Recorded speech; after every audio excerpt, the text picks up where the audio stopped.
Kajian kita malam ini yang akan kita bahas adalah bagaimana pelajaran i'tibar yang dapat kita ambil dari kisah Nabi Ayyub alaihissalam. Saya ringkaskan dalam 7 poin.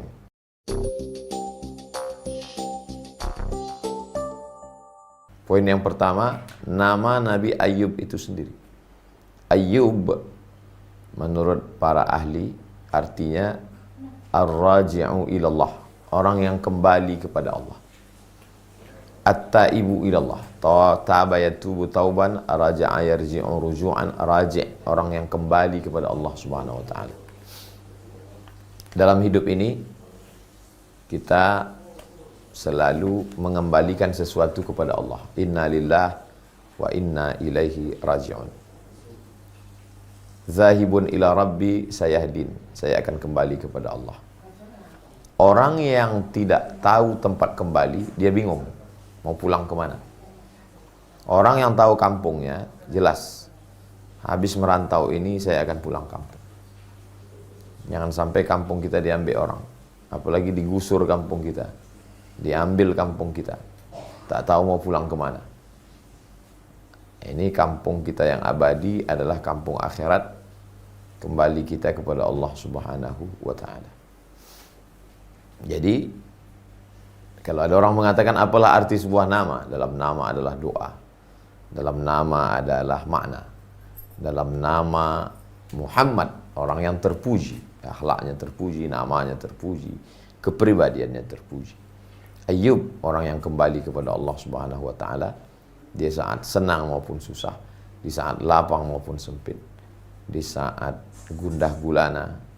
Karena hidup ini seperti naik perahu yang terkadang ada ombaknya, ada angin topannya, ada puting beliungnya. Di saat angin tenang, kita kembali kepada Allah. Kita katakan, alhamdulillah, anginnya tenang, udaranya cerah, ombaknya. Di saat dalam keadaan susah sempit, juga kita katakan, innalillah, semua datang dari Allah Subhanahu wa ta'ala. Semua ini ujian kepada Allah. Jadi di balik nama Nabi Ayyub alaihissalam, bagaimana mengembalikan segala sesuatu kepada Allah Subhanahu wa ta'ala. Itulah beda orang yang beragama dengan tidak beragama. Ada orang menganggap kalau dia beragama, hidupnya tenang, tidak ada ujiannya. Nah, itu keliru. Nabi-nabi itu orang paling dekat dengan Allah, tapi hidupnya juga penuh dengan ujian dan cobaan. Bedanya orang yang taat dengan orang tidak taat. Kalau orang tidak taat dapat nikmat, sombongnya luar biasa karena dia tidak bertuhan. Tapi kalau orang yang taat, saat dapat nikmat dia rendah hati. Dia katakan ini dari Allah, ini pujian dari Allah. Orang yang bertuhan saat dia dalam keadaan susah, dia mengatakan saya sedang diuji oleh Allah. Semuanya datang dari Allah dan akan kembali kepada Allah. Senang datang dari Allah dan akan diambil oleh Allah. Susah pun datang dari Allah dan akan kembali kepada Allah. Saya ini milik Allah. Lillahi ma fis samawati wa ma fil ardh. Apa yang ada di langit, apa yang ada di bumi milik Allah. Ayyub, saya akan kembali kepada Allah. Orang yang kembali kepada Allah dalam senang maupun susah. Itu sekilas nama Ayyub alaihissalam.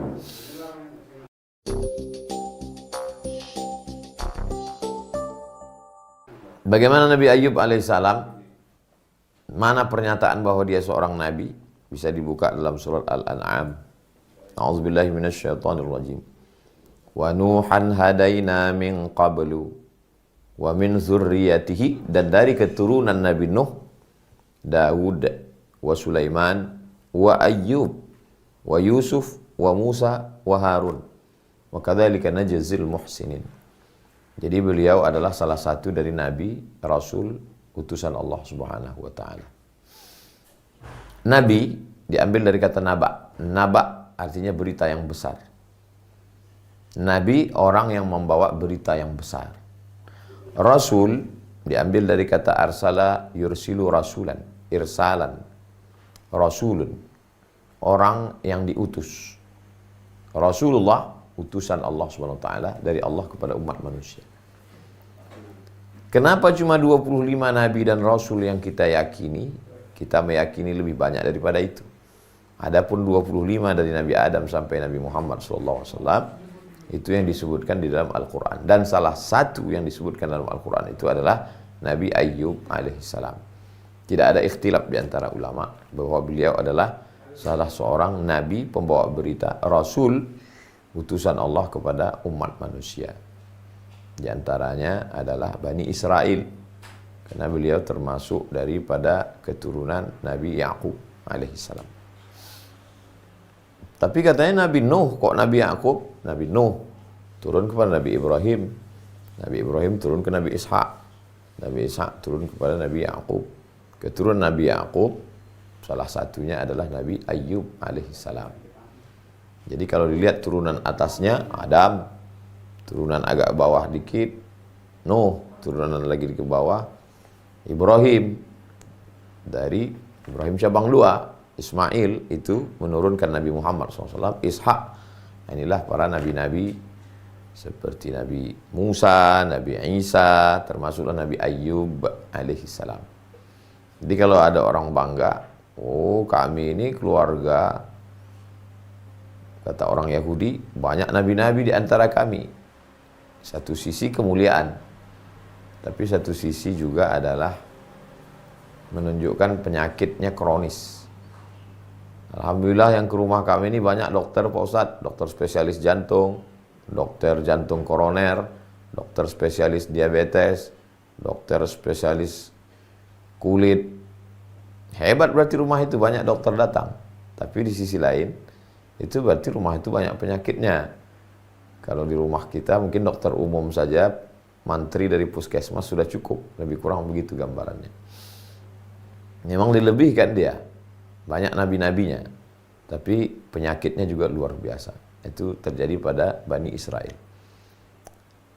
Tapi, walau bagaimanapun, Nabi Ayyub alaihissalam diyakini oleh Yahudi, diyakini oleh Nasrani. Nanti kalau keluar suatu film Nabi Ayyub, jangan serta-merta kita tonton, karena ada banyak versi. Sama seperti Nabi Musa alaihissalam, sama seperti Nabi Ibrahim. Keluar filmnya, ternyata yang memproduksi adalah dari kalangan Yahudi atau Nasrani. Nah, itu versi mereka, jangan kita tonton. Lalu kenapa Nabi Muhammad SAW menceritakan tentang nabi-nabi itu? Nabi Muhammad kedatangannya mensucikan. Karena di antara sifat Nabi maksum. Mensucikan nabi-nabi yang dinodai sejarahnya. Ada nabi yang dituduh berzina, ada nabi yang dituduh mabuk, ada nabi yang dituduh mengambil istri orang. Itu diceritakan dalam kitab-kitab mereka. Maka datanglah Nabi Muhammad SAW mensucikan nabi-nabi itu. Jadi jangan katakan, oh ini Nabi yang terakhir copy paste aja. Kalau Nabi yang terakhir itu copy paste, berarti riwayatnya sama saja. Kedatangan Nabi Muhammad SAW menceritakan kisah Nabi-Nabi sebelumnya dengan mengkritisi berbagai macam tuduhan miring terhadap Nabi-Nabi itu. Meluruskan kembali sejarah. Maka yang diceritakan Nabi Muhammad SAW dalam Al-Quran lebih detail, lebih lengkap. Ambil contoh Nabi Isa alaihissalam. Satu dalam surat Ali Imran, Ali keluarga, Imran punya istri bernama Hannah, Hannah punya anak bernama Maryam punya anak bernama Isa alaihissalam. Lengkap detail tentang Nabi Isa. Satu lagi setelah surat Al-Kahfi, surat Maryam. Bagaimana detailnya kelahiran Nabi Isa, selengkap-lengkapnya. Masa yang copy paste lebih lengkap daripada naskah asli? Nah, itu. Jadi banyak tuduhan-tuduhan itu mesti dibantah dengan pemikiran. Ilmu dibantah dengan ilmu, argumen dibantah dengan argumen. Emosional tidak menyelesaikan masalah. Kedatangan Nabi Muhammad SAW menceritakan nabi-nabi yang sebelumnya, meluruskan sesuatu yang menistai kepribadian para nabi, melecehkan, menodai. Maka Nabi Muhammad SAW mensucikan agama ini, menyempurnakannya. Al-yawma akmaltu lakum dinakum. Hari ini kusempurnakan agama kamu. Wa atmamtu alaikum ni'mati. Kusempurnakan nikmatku, wa raditu lakumul Islam madina. Aku ridhai bagi kamu agama Islam sebagai agama kamu.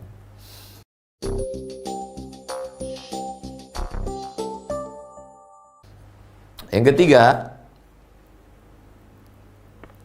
Nabi Ayyub alaihissalam, wa kadzalika najzil muhsinin. Dia termasuk orang yang ihsan. Maqam yang paling tinggi ihsan. Iman, Islam, ihsan. Orangnya muhsin. Jamaknya muhsinun. Jadi objek muhsinin. Wa kadzalika najzil muhsinin. Demikianlah kami beri balasan kebaikan kepada orang yang sudah sampai pada maqam ihsan. Nabi Ayub sampai ke level itu. Keluarganya sakinah mawaddah warahmah. Anak-anaknya soleh dan solehah, sehat-sehat. Kebunnya subur, ternaknya melimpah ruah, rezekinya banyak. Balasan dari Allah SWT atas kebaikannya. Tapi di sisi lain itu juga ujian. Nah, ini perlu kita luruskan mindset pikiran kita. Kita selalu mengatakan kalau punya anak, punya istri, punya keluarga, punya rumah, punya kebun, punya harta, nikmat. Kalau sakit, kalau mati, kalau rugi, kalau miskin, kalau susah, laknat. Tidak begitu cara pandangnya. Anak ujian. Innama amwalukum wa auladukum fitnah. Sesungguhnya harta kamu dan anak kamu adalah ujian. Walanabluwannakum bisyai'in. Kami akan menguji kamu. Wa balawnahum bil hasanati was sayyi'at. Kami uji kamu dengan hasanat yang baik-baik. Popularitas, viral, ujian. Jadi pejabat, diberikan amanah jabatan, ujian. Jadi orang kaya, banyak harta, ujian. Ganteng, ujian. Jadi nabi-nabi itu ceritanya itu adalah ujian. Kebetulan ada anak muda dapat ganteng. Ujian Nabi Yusuf alaihissalam. Kebetulan jadi raja, jadi presiden, jadi bupati, jadi camat, jadi kepala daerah. Ujian Nabi Sulaiman alaihissalam. Lihatlah bagaimana Nabi Sulaiman ketika diuji dengan jabatan. Tidak ada semut yang terinjak. Nabi Sulaiman jalan, dia katakan berhenti, stop. Kenapa? Karena saya dengar ada panglima semut berkata, udkhulu masakinakum. Wahai semut-semut, semuanya kamu masuk sarang. Kenapa? Karena pasukan Sulaiman akan datang, awas terinjak perut kamu. Jadi kalau jadi pemimpin itu amanah, hanya secuil kekuasaan yang digunakan Allah. Jangan sampai ada rumah semut yang terganggu. Jangan ada perut semut yang pecah. Apalagi rumah rakyat, apalagi kampung rakyat, apalagi milik orang. Kita akan dituntut di hadapan Allah Subhanahu wa taala. Jangan sampai kita ambil mata pencaharian orang. Jangan sampai kita zalimi orang. Ittaquz zulma, takutlah pada perbuatan zalim. Fa inna zulma zulumatun yaumal qiyamah. Karena perbuatan zalim akan menjadi kegelapan pada hari kiamat. Kalau menang, kalau terpilih nikmat, kalau kalah laknat. Belum tentu. Nah, jadi memahami itu dalam kacamata bingkai ini semuanya ujian. Kalau begitu cara kita memandang ujian, insya Allah kita akan selamat. Makanya saat dapat jabatan, seperti ucapan Nabi Sulaiman alaihissalam, hadza min fadli rabbi. Ini adalah karunia dari Tuhanku, liyabluwani, untuk menguji aku. Aashkur, apakah aku akan menjadi orang yang bersyukur, am akfur, atau justru aku menjadi orang yang kufur. Maka Nabi Ayub alaihissalam ketika diuji dengan ujian yang begini, dia tetap menjadi muhsinin, orang yang ihsan. Apa itu ihsan? Anta'budallaha ka'annaka tarah. Menyembah Allah seperti seakan-akan dilihat Allah. Fa illam takun tarah, kalau tidak merasa melihat Allah, tidak bisa melihat Allah, fa innahu yarak. Rasakanlah Allah melihat engkau. Ini anak titipan Allah, ini kebun titipan Allah, ini binatang ternak titipan Allah, ini istri titipan Allah. Dia tidak menjadi angku, tidak sombong. Ini anak saya, ini keluarga saya. Karena saya hebat manajemen ekonomi, ini jabatan saya. Apa beda kita dengan orang ateis? A, tidak T Tuhan, is keyakinan. Orang yang meyakini tidak ada Tuhan. Nauzubillah. Orang yang bertuhan, ketika dia mendapat nikmat, dia katakan, hadza min fadlillah. Ini karunia dari Allah. Dia beluani untuk menguji saya. Nabi Ayub tidak sedikit pun sumbing imannya. Ketika mendapatkan nikmat itu, dia tetap bersyukur, dia tetap baik, dia tetap beradab, dia tetap berakhlak, dia tetap memuji, dia tetap mengagungkan, dia tetap memuliakan Allah. Dia sadar bahwa diri dia adalah makhluk yang diciptakan. Sedangkan yang menciptakan adalah Al-Khaliq, Allah Subhanahu wa taala. Memahami bahwa semua kenikmatan adalah ujian. Sehat ini ujian, sakit juga ujian. Banyak orang yang lulus ujian sakit, ujian sehat banyak yang tidak lulus. Harta ujian, miskin juga ujian. Yang lulus banyak ujian miskin. Pas dikasih ujian harta, lupa. Kenapa si Anu itu masuk penjara? Ya, korupsi. Yang korupsi itu kan orang yang punya harta. Yang korupsi kan orang yang punya jabatan. Orang yang nggak punya jabatan, apa yang mau dikorupsi? Makanya banyak ketika menjadi rakyat jelata, lulus. Ketika menjadi penguasa, tidak lulus. Dulu waktu masih kos-kosan, tinggal di rumah kos, makan pagi nggak sarapan, pergi ke kampus, meneriakkan slogan reformasi, lulus. Setelah 20 tahun berganti, zaman, rezim berubah, duduk di parlemen, tidak lulus. Jadi ketika jadi mahasiswa, lulus. Ketika berteriak unjuk rasa di jalan, lulus. Ketika diberikan betul tempat itu, ternyata tidak lulus. Berapa banyak orang seperti itu. Ketika belum ada jabatan, lulus. Setelah dapat, justru tidak lulus. Ketika belum ada harta, lulus, sabar, zikir, sholat. Ketika sudah harta, angkuh, sombong, berhenti sholat. Muncul takburnya, muncul angkuhnya, muncul sombongnya. Itulah manusia. Dan ulama tidak pernah berhenti menyampaikan itu. Selama manusia itu masih berotak, berakal, berhati, berfikiran, selama di badannya itu masih mengalir darah, urat, dan nadi, jantung, ya tetap kita sampaikan. Afala ta'qilun, kenapa tidak berpikir? Kecuali nanti manusia ini udah berubah jadi transformer, jadi robot semua.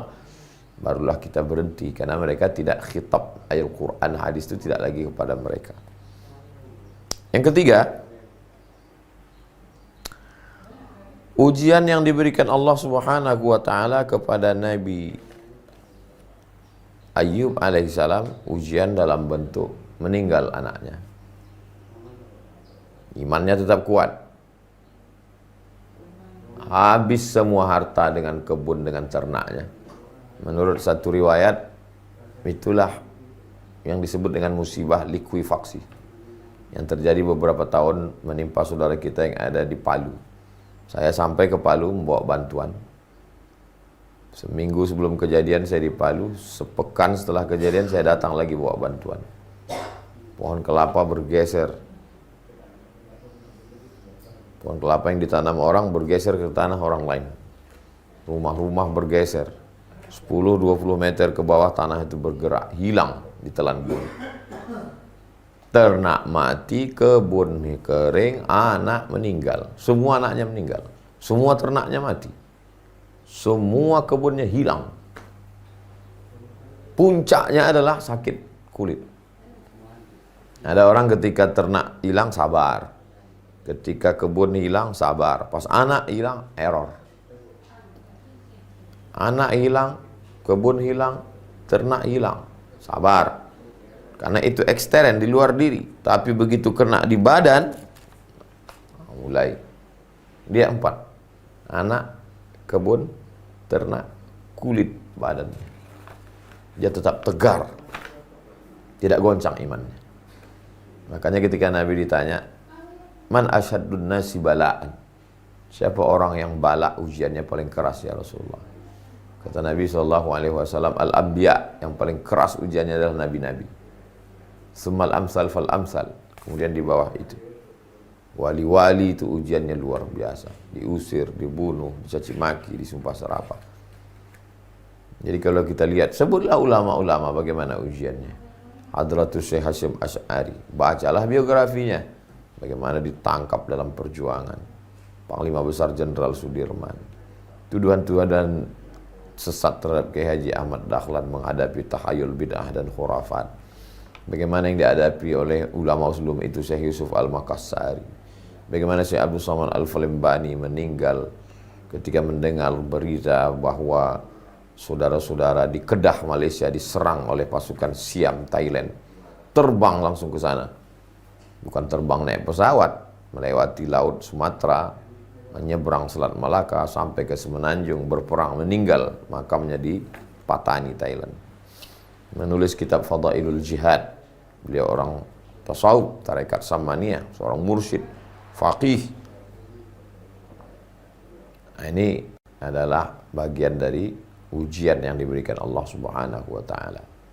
Nabi Ayyub alaihissalam, kedua-dua ujian itu dia hadapi, dia lulus dua-duanya.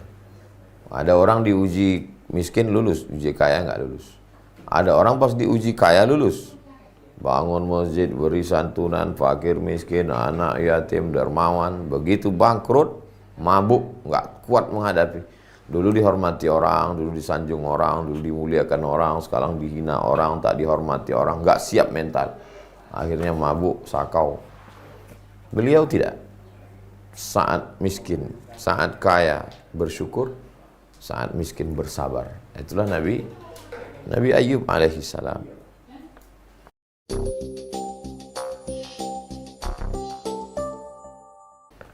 Lalu kemudian pelajaran yang keempat, akhlak, adab Nabi Ayub alaihi salam. Tidak sekalipun Nabi Ayub berdoa mengadu kepada Allah. Ya Allah, ternakku mati, kebunku mati, anakku mati, aku kena penyakit kulit. Gak ada. Satu-satunya ayat yang bercerita tentang Nabi Ayub berkeluh kesah kepada Allah, perhatikan bunyinya baik-baik. Surat Al-Anbiya ayat 83. Anni, sesungguhnya aku, massaniyad dur, aku kena penyakit. Dur sesuatu yang mudarat. Dia tidak sebut nama penyakitnya. Aku terkena, tersentuh. Anni massaniyad dur. Bahasanya lembut sekali. Dia tidak katakan ana musab bil marad, saya kena penyakit. Tidak. Aku tersentuh oleh sesuatu yang memudaratkan. Bagaimana kabar kamu? Saya sakit Pak Ustaz. Ya enggak. Kamu bagaimana? Anni massaniyad dur. Aku disentuh oleh sesuatu yang tidak menyenangkan. Wa anta arhamur rahimin. Engkau maha penyayang di antara yang sayang. Enggak ada dia bilang sembuhkan aku, sehatkan aku kan nabi kok kena penyakit. Ya Allah, tolong, enggak ada. Anni massaniyad dur wa anta arhamur rahimin. Aku disentuh oleh sesuatu yang memudaratkan. Engkau maha pengasih penyayang di antara kasih dan sayang. Seperti kata sindiran. Misalnya ada tetangga kita, dia lagi nggak punya uang, terus datang ke tetangga sebelah. Kalau yang kurang adab, dia katakan, aduh saya udah nggak makan 3 hari, kasihlah saya duit. Tapi kalau orang yang lembut, saya sedang mengalami sesuatu yang tidak menyenangkan. Dan engkau adalah orang yang paling kasih dan sayang di antara semua tetangga yang ada di sini. Lembut halus. Dan tetangga yang kenal itu pun langsung merasa, oh, apa yang bisa saya bantu? Begitulah Nabi Ayub merayu Allah SWT. Rabbi anni massani ad-dur. Aku disentuh sesuatu yang memudaratkan. Maksudnya penyakit. Wa anta arhamur rahimin. Engkau maha pengasih, maha penyayang. Engkau di antara yang paling sayang. Orang tua sayang, anak sayang, tapi engkau paling penyayang. Semuanya kasih. Engkau yang paling kasih dan sayang. Maka ini bagus sekali dibaca ketika kita sedang sakit. Anni massaniyad durru wa anta arhamur rahimin. Anni massaniyad durru wa anta arhamur rahimin. Anni massaniyad durru wa anta arhamur rahimin.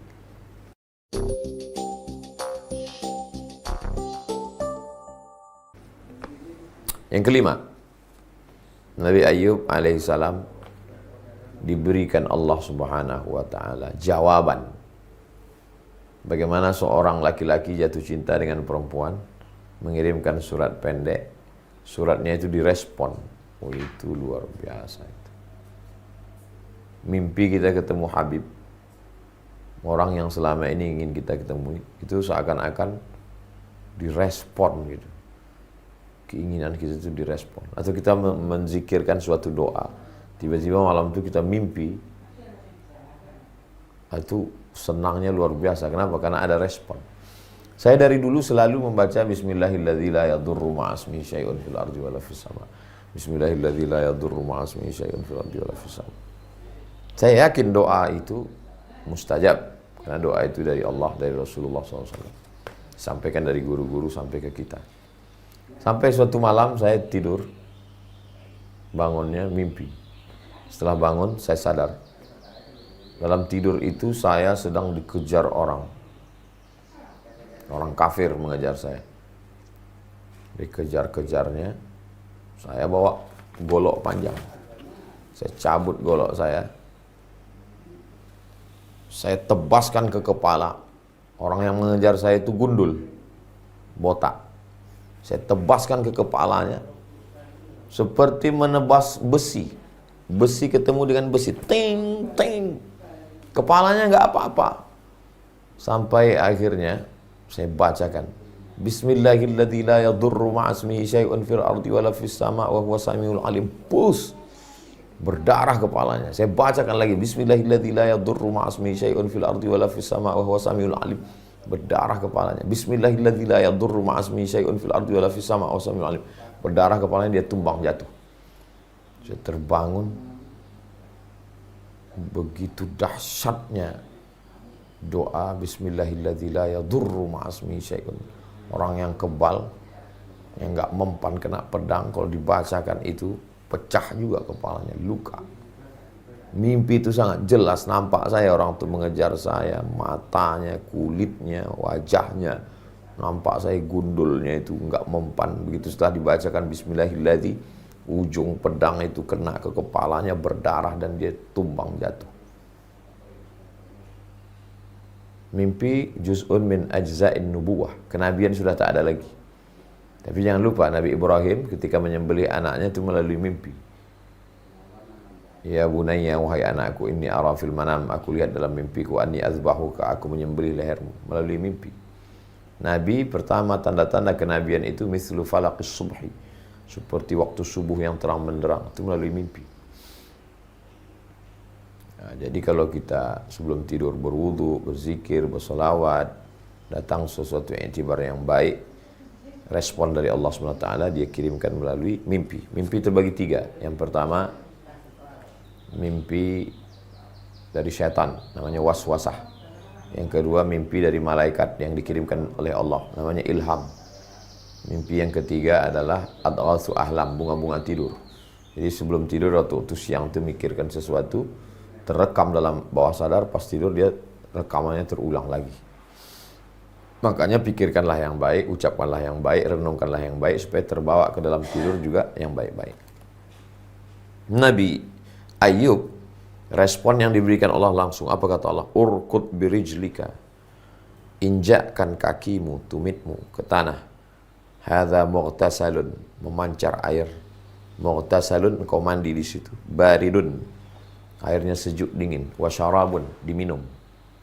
Dimandikan airnya, lalu kemudian diminum.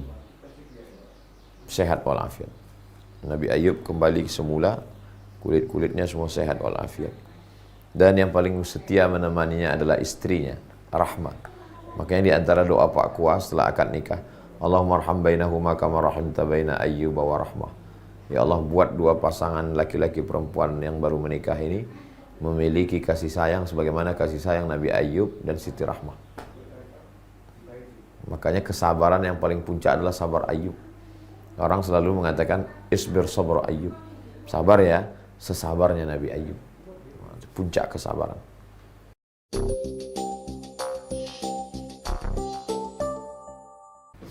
Yang keenam,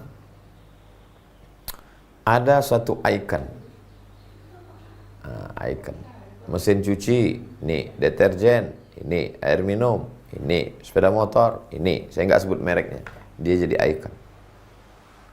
Penguasa Daud Sulaiman, ganteng Nabi Yusuf alaihissalam, sabar, ridha Nabi Ayub alaihissalam. Jadi keridhaan Nabi Ayub itu luar biasa. Bagaimana dia sabarnya. Sabar saat kaya, sabar saat miskin. Sabar saat kaya, menahan tamak untuk berbagi harta. Sabar saat miskin, menahan caci maki, sumpah serapah untuk menerima takdir Allah. Sabar saat berkuasa, mampu menahan emosi untuk tidak membalas orang lain dengan kekuasaan. Sabar saat tidak berkuasa, tetap menguasai diri pada momen-momen perkara-perkara yang memang orang dituntut untuk memiliki kesabaran. Dan yang menjadi ikon untuk kesabaran dan keridhaan itu adalah Nabi Ayub alaihissalam.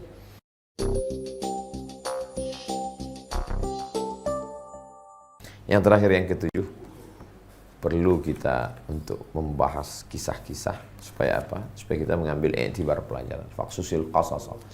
Orang yang sedang hanyut, dia merasa dialah yang paling parah.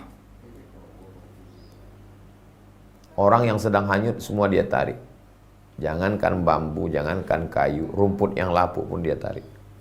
Namanya juga sedang hanyut. Orang yang dalam kesulitan, kesusahan, dia merasa dia yang paling sulit, Tuhan tidak adil, kenapa begini, kenapa begini, kenapa begini. Makanya buka Al-Quran, baca terjemahnya. Termasuklah kajian kita ini, mudah-mudahan memberikan, kata orang Melayu, setawar sedingin. Dingin hati kita. Oh, sedang orang selevel Nabi Ayub aja begitu ujiannya. Sedang orang yang imannya sehebat Nabi Musa aja begitu ujiannya. Sedang orang yang setinggi itu kedudukannya Nabi Muhammad SAW aja begitu. Apalagi saya yang bukan apa-apa dan bukan siapa-siapa. Jadi kalau begitu kita memahami, insya Allah kesabaran itu ditumbuhkan dengan pikiran, kesabaran itu ditumbuhkan dengan hati. Pikiran dan hati itu menerima maklumat, informasi dari telinga, inna sam'a, dengar, wal basar, lihat, wal fu'ad, renungkan dan pikirkan. Kita sudah dengar tentang Nabi Ayub, kita sudah baca tentang Nabi Ayub, sekarang dia masuk ke hati kita, masuk ke pikiran kita. Kita menjadi orang yang lebih sabar, lebih ridha, melihat kekayaan, keberhasilan sebagai ujian, melihat kesulitan hidup juga sebagai ujian. Mudah-mudahan kita selalu diberikan kesabaran Nabi Ayub alaihissalam. Di akhir majelis mari kita sama berdoa kepada Allah. A'udzubillahi minasyaitonirrajim. Bismillahirrahmanirrahim. Alhamdulillah rabbil alamin, wassalatu wassalamu ala asyrafil anbiya'i wal mursalin wa ala alihi washabbihi ajma'in. Allahumma salli ala sayyidina Muhammad wa ala ali sayyidina Muhammad. Assalamualaikum ya Rasulullah. Allahumma ja'alna minas sabirin, jadikan kami orang yang bersabar ketika kau uji dengan kesulitan. Wa ja'alna minas syakirin, jadikan kami orang bersyukur ketika kau uji dengan kenikmatan. Allahumma syrah sudurana, lapangkan hati kami menerima semua yang sudah kau tetapkan. Allahumma ja'alna radina liqada'ik, jadikan kami orang yang ridha menerima segala takdir ketetapanmu yang sudah tertulis di Lauhul Mahfuz ya Allah. Wa ja'alna sabirin, jadikan kami sabar. Wa ja'alna syakirin, jadikan kami syukur.